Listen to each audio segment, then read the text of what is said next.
Patay habang ginagamot sa ospital ang driver ng single na motorsiklo matapos ito'y nabangga na nakasalubong na tricycle at tatlong iba pang sugatan sa barangay Gaob, Cabanatuan, Iloilo. Nangyaring insidente alas 6:20 ng gabi, Agosto 24, kung saan habang binabagtas ng driver ng motorsiklo na si Ronnie Mucas, 43 anyos sa nasabing lugar, habang ang kasito ang kanyang payaw na si Nelisa Mucas, 49 anyos, nakasalubong nila ang tricycle na minamaneho naman ni Jose Herada, 44 anyos, at may sakay na 68 anyos na lalaki. Base sa investigasyon ng pulisya, nag-overtake ang tricycle sa pakrubada or blind curve na daan dahilan ng insidente.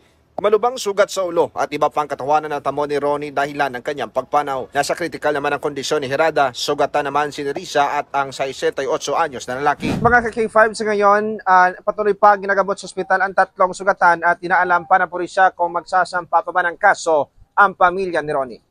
Para sa Network News mula dito sa lalawigan ng Iloilo, ako si K5 Aaron Refollo. Para sa Kampiyon na Balita, serbisyo publiko at kasiyahan sa bawat Pilipino. K5 News of AM.